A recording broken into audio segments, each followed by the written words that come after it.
The first time a man died after sleeping with Adaeze, she thought it was just a coincidence. It happened on a rainy night.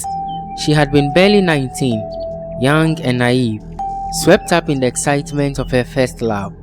His name was Chike, and he had kissed her beneath the old mango tree behind her family's house, promising to love her forever. That night, they made love under the moonlight. Adaeze had never felt so alive, so connected. She fell asleep in his arms, dreaming of a future filled with love and laughter. But when she woke the next morning, Chike was dead beside her. His eyes, once so full of warmth, stared blankly at the sky. His lips were slightly parted, frozen mid-breath. She screamed until her voice went raw. The villagers whispered that it had been his heart. Too much passion, they said. Others claimed it was the spirits, angry that two young lovers had dared to touch each other before marriage. But Adaeze blamed herself. The second death was harder to explain. 2 years had passed since Chike's death, and though the pain still lingered, life had to move on. She left her village for the city, where no one knew her past. She started over, working as a seamstress by day and trying to forget the ghost of Chike, the boy she had once loved. Then she met Jeffrey.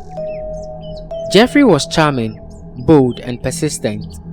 He chased her like a man possessed, whispering sweet promises into her ear. Slowly, she let her walls down. One night, after weeks of stolen kisses and lingering touches, she let him into her bed. His hands explored her skin, his whispers danced along her neck, and for the first time since Chike, Adaeze felt wanted again.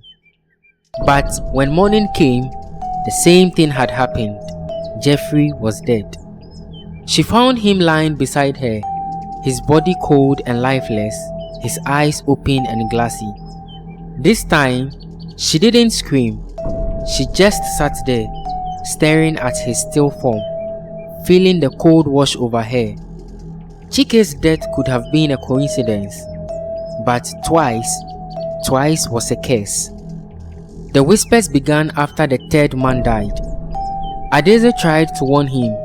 She begged Michael not to touch her, but he laughed it off, saying he would survive whatever magic she had, but he didn't, and he also died. This was strange. 3 men, all dead, no signs of struggle, no marks on their bodies, they were just gone. The doctors found no cause of death. Their hearts had simply stopped beating. People began calling her the Black Widow. She moved from city to city, trying to outrun the rumors. She told herself she would never fall for another man, never let anyone close enough to die for her touch. But then, she met Obinna, and everything changed. Obinna was different. He was quiet, observant, and patient. He didn't chase her like the others. He simply stayed. He showed up at the tailor shop every morning, buying small things he didn't need, making her laugh when she least expected it. He never asked for anything, until one night when she found him waiting outside her apartment in the rain. "I know what they say about you," he said softly, his eyes searching hers, "but I don't care." She tried to push him away. She told him about the curse, about the men who had died, about the guilt that gnawed at her soul. But he only pulled her closer. "Let me love you," he whispered, "even if it kills me." She let herself believe, for just one night, that she could be loved without consequence. They kissed, they touched, and before they knew it, they had done more. Adaeze woke up first the next morning. For a moment, she lay still, her heart pounding, afraid to look beside her. The familiar dread crept over her skin like ice. She squeezed herself shut and whispered a quiet prayer to the gods she no longer believed in. Finally, She turned, and to her surprise, Obinna was still alive. His chest rose and fell in steady rhythm, the soft hum of his breath breaking the silence. Adaeze let out a shaky gasp, covering her mouth with her hand. She wasn't sure if the tears that spilled from her eyes were from relief or disbelief. She touched his face, fingers trembling against his warm skin. "You're alive," she whispered. Obinna stared, eyes fluttering open. "Of course, I am," he said softly, a sleepy smile curving his lips. Did you think I would be dead?" She couldn't speak. She just buried her face in her chest, holding him tightly as if he might slip away if she let go.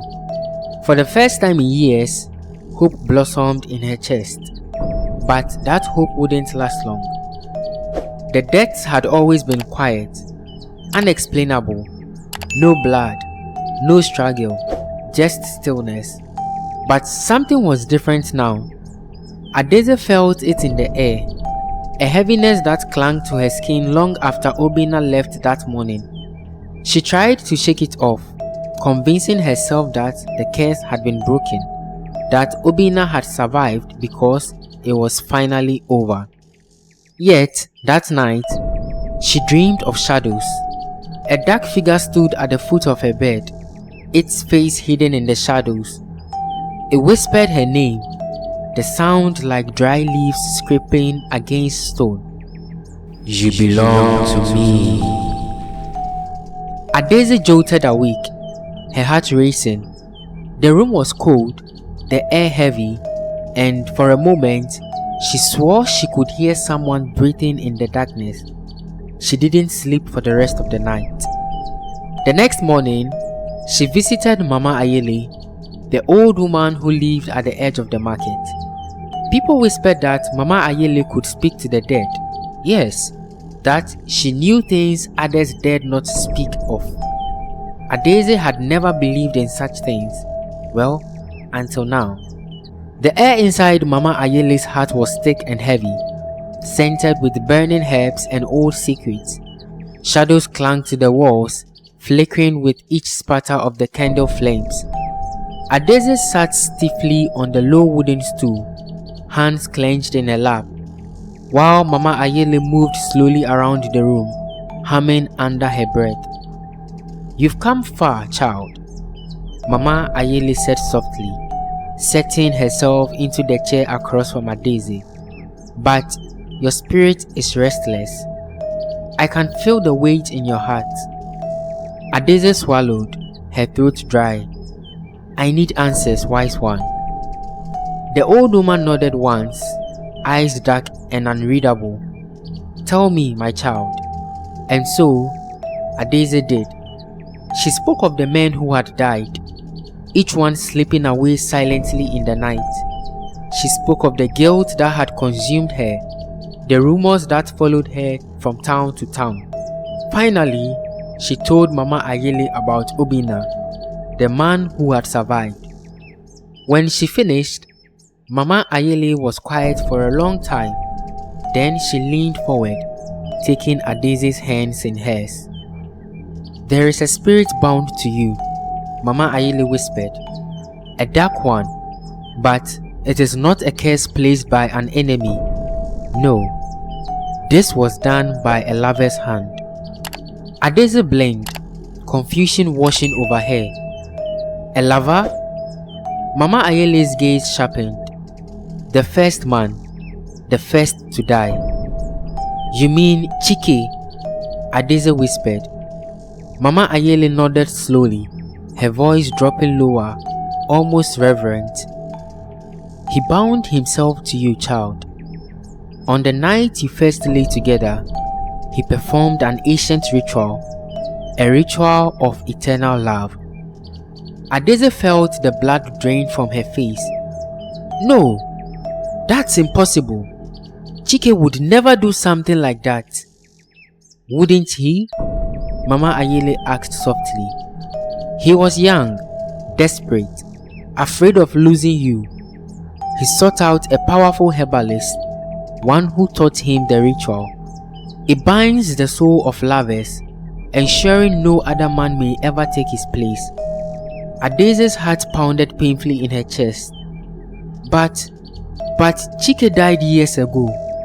Mama Ayele's expression darkened. Yes, that was supposed to happen. That was the price. To seal the bond, one soul must cross into the afterlife.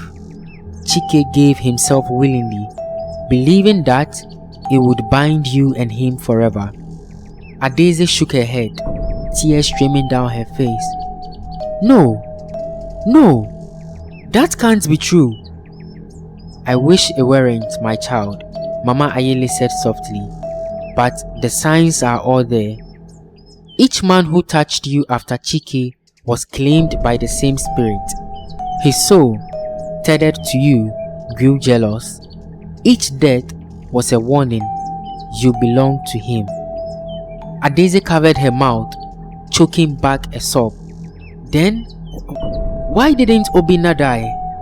Mama Ayele leaned closer, her voice barely more than a whisper. Because the ritual could only be broken by a man willing to give his life for you, knowing the risk, and still choosing to love you. Adeze's breath caught. Obinna, she whispered. Mama Ayele nodded. He broke the chain. His willingness to die for you was a sacrifice more powerful than the spell. The spirit saw his love and released you. Adeze felt her body trembling, her heart a storm of emotions. So, it's over? Mama Ayele's gaze darkened. No, child, not yet. Adeze blinked. What do you mean? Mama Ayele sighed, leaning back into the chair. Obinna's love was powerful. It broke the chain, but Chike's spirit still lingers. He is tethered to you, bound by the ritual he performed. As long as that connection remains, he will haunt you, and he may try to take Obinna next. Adeze's breath hitched. Wise one, what do I have to do? The old woman's eyes locked onto hers. You must sever the bond, child. A ritual must be performed, one that will banish Chike's spirit and free you completely. Adeze swallowed hard. How? Mama Ayele stood slowly, walking to a shelf and pulling down a small wooden box.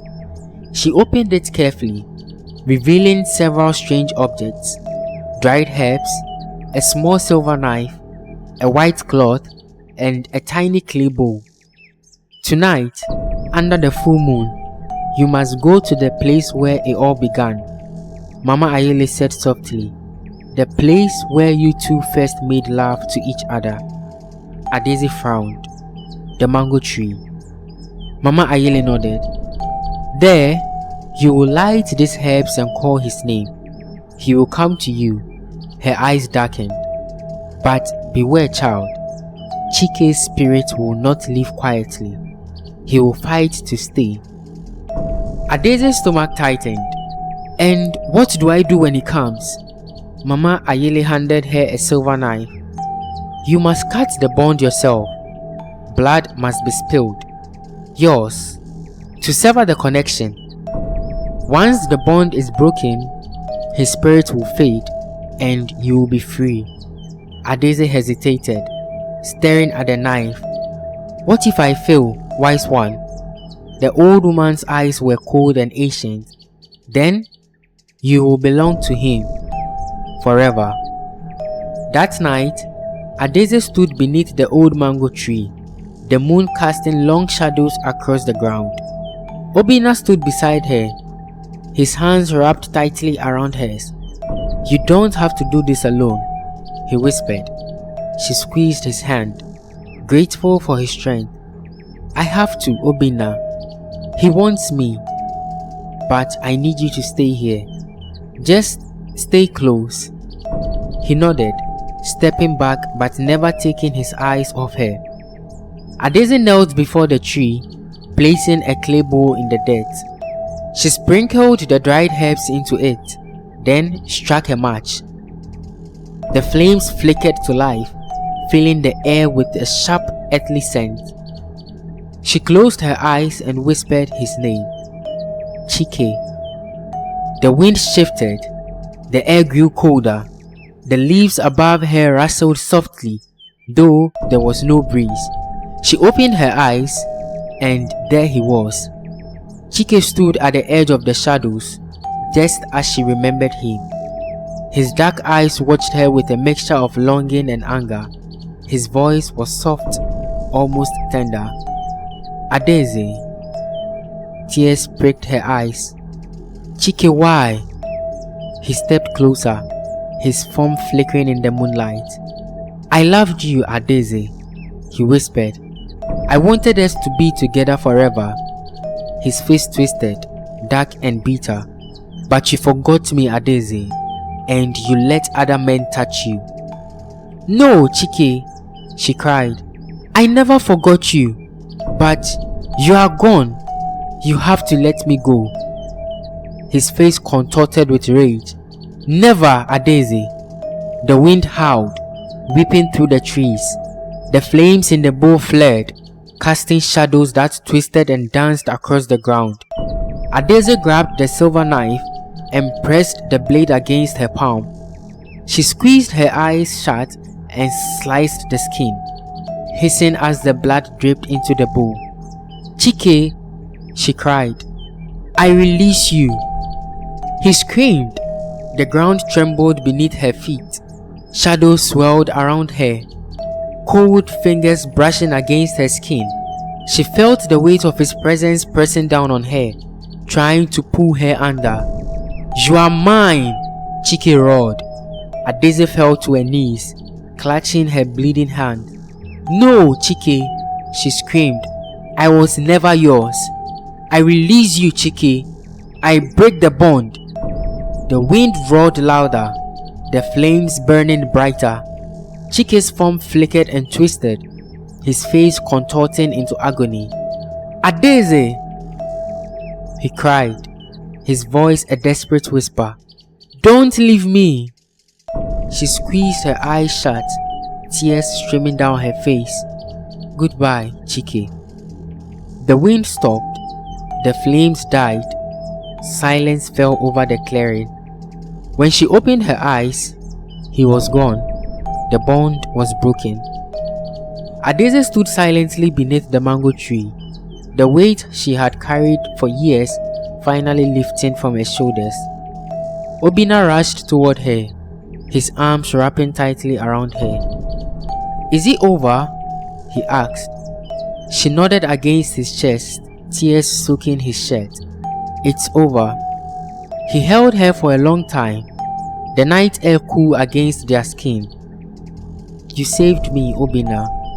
He smiled softly, brushing a tear from her cheek. No, Adaeze, you saved yourself. She leaned into him, their foreheads touching.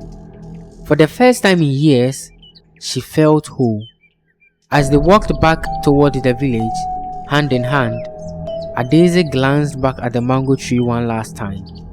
There were no shadows, no whispers, only the quiet rustling of leaves in the night breeze. And for the first time, Adaeze knew she was free. Thanks for watching this video. Don't forget to like, share and subscribe to the channel for more interesting stories like this. God richly bless you. Catch you in the next video.